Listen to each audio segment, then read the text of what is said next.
mi presento, mi chiamo Vito Biolchini, ho il compito di coordinare questa mattinata e mi sono preparato 10 minuti, non di più, un racconto, a parte che è un racconto molto particolare di una cosa che è successa al liceo Parini tanti anni fa. Nessuno di voi, penso quasi, lo sa, perché se c'è una cosa che ignoriamo è la storia più recente. Il 1° marzo del 1966, quindi siamo già più di 30 anni fa, il vicequestore di Milano termina l'inchiesta su un articolo apparso nell'ultimo numero della Zanzara. Che cos'è la Zanzara? È una rivista studentesca che è scritta dai giovani del liceo Parini, un liceo classico. Una rivista innocua, come possono essere le riviste studentesche. Perché questo interesse da parte delle autorità? Perché la polizia italiana sente il dovere di intervenire e occuparsi di un giornaletto studentesco? Cosa è successo? È successo che la Zanzara è entrata in qualche salotto e ha punzecchiato le coscienze non proprio libere e aperte di un gruppo di genitori, i quali leggono un articolo e si scandalizzano. C'è un'inchiesta a loro avviso spregiudicata, indecente. Il titolo è questo: che cosa pensano le ragazze di oggi? Contenuto: rapporti tra i giovani e il sesso. Quell'articolo vi confesso che non l'ho mai potuto leggere, non l'ho mai trovato, ma dal tono delle reazioni capiamo gli atteggiamenti spropositati che poi seguiranno, e atteggiamenti che potevano nascere soltanto da risposte innocenti e tutt'altro che indecenti. Il caso suscita scalpori, i giornali si interrogano sul costume, siamo negli anni 60, sulla morale vigila la Chiesa. Sull'Osservatore Romano Raimondo Manzini si sorprende della spregiudicatezza morale delle ragazze milanesi e dice: attenti, qualcuno sta cercando di introdurre l'educazione sessuale nelle scuole, questo non va bene, perché di questi argomenti si devono occupare, qui leggo testualmente, le sedi insostituibili, cioè la famiglia e la Chiesa. Penso che se c'è una generazione che ha subito questo tipo di politica sia la nostra, che la stia scontando. I giornali si interessano a questi giovani giornalisti. Una foto li ritrae seduti a delle poltrone abbastanza comode mentre spiegano i loro motivi, con il loro bravo doppio petto, perché allora a scuola si andava in giacca e cravatta e non come oggi, gli occhiali spessi che potremmo definire da secchioni, potremmo definire così, i capelli con la riga in mezzo, proprio perfetti, insomma, tutto tranne che dei rivoluzionari, sono dei figli della buona borghesia milanese. Passano 2 settimane e succede il fattaccio. Sulla base di una legge fascista, e non solo perché è emanata nel 1933, ma proprio perché è frutto di una cultura di intimidazione e di violenza, il direttore del giornaletto e i 2 redattori responsabili dell'articolo vengono convocati dal magistrato per la compilazione della cosiddetta scheda minorile. Di cosa si tratta? Appunto, si tratta di capire, valutare la capacità di intendere e di volere di questi 3 giovani, e questo attraverso una visita corporale.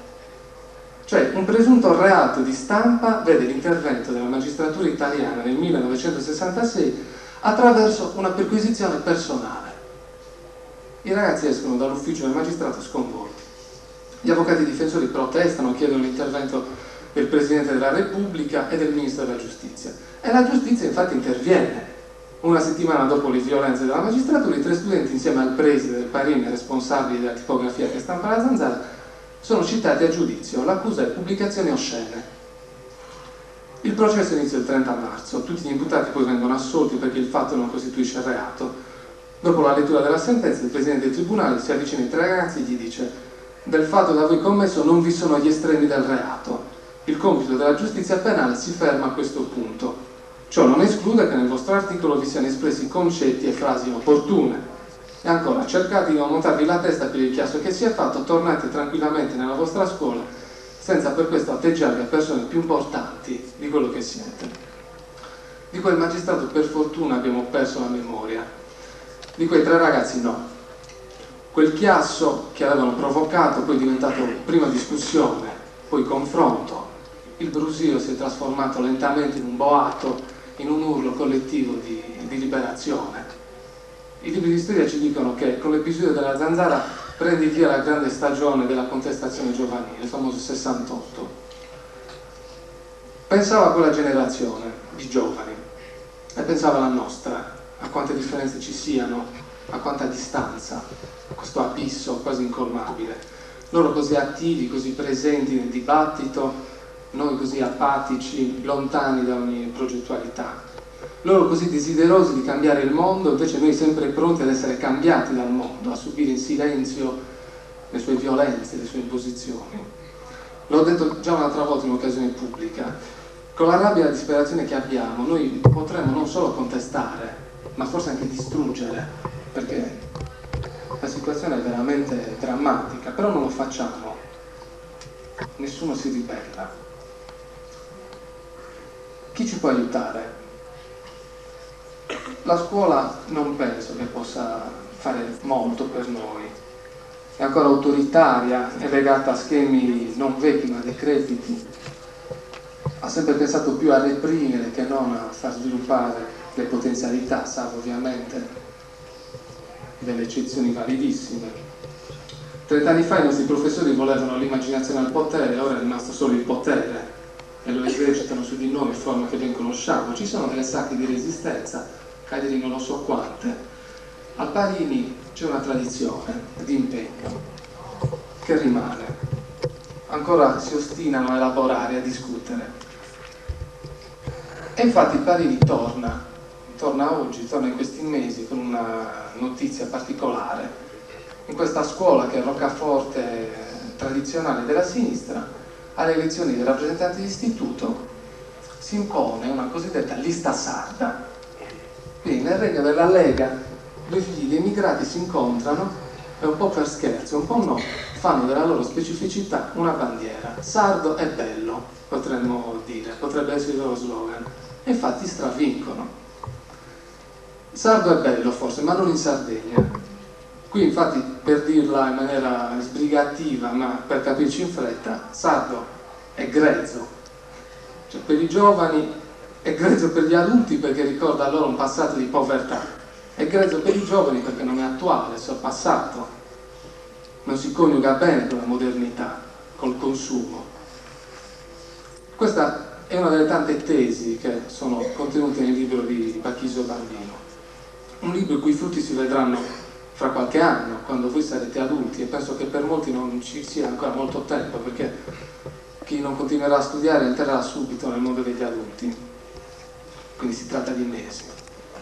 Quindi vedremo allora se entrerete nel mondo vasto e terribile, come diceva Gramsci, con una coscienza precisa e una consapevolezza assoluta del vostro essere individui e cittadini in questa società, oppure se vi farete trascinare come Pinocchio da Lucinio nel Paese delle Meraviglie, dove tutto è immagine, dove gli altri decidono per noi, imponendoci e dandoci l'illusione di poter scegliere tutto, invece non scegliamo niente.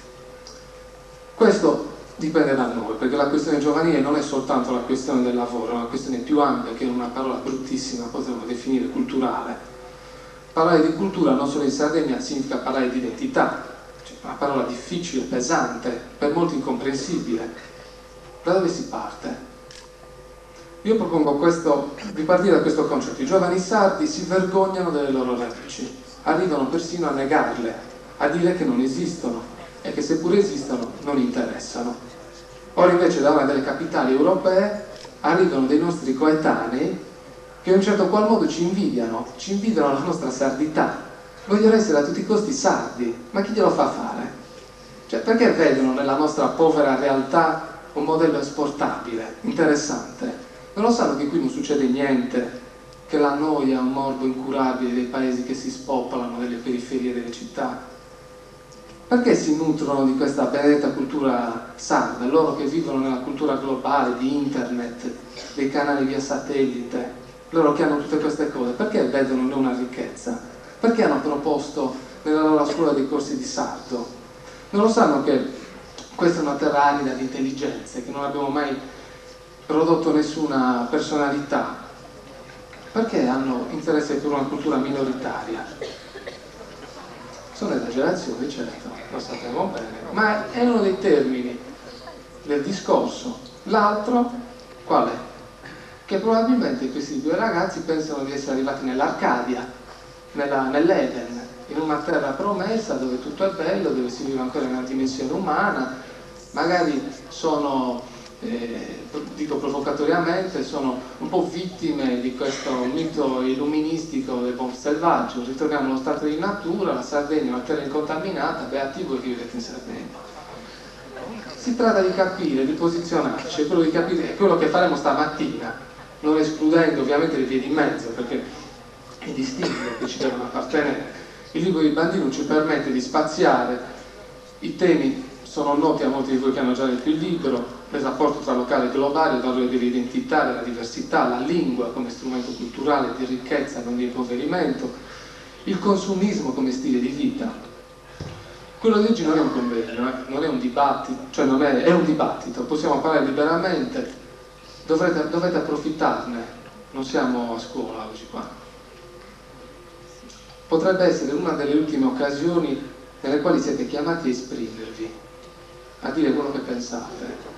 Più avanti potrebbe non interessare a nessuno, nessuno vi darà più la parola, e questo purtroppo non perché voi non abbiate niente da dire. Discutere, porre problemi, dissentire, dire quello che si pensa dà sempre fastidio, oggi come ai tempi della zanzara.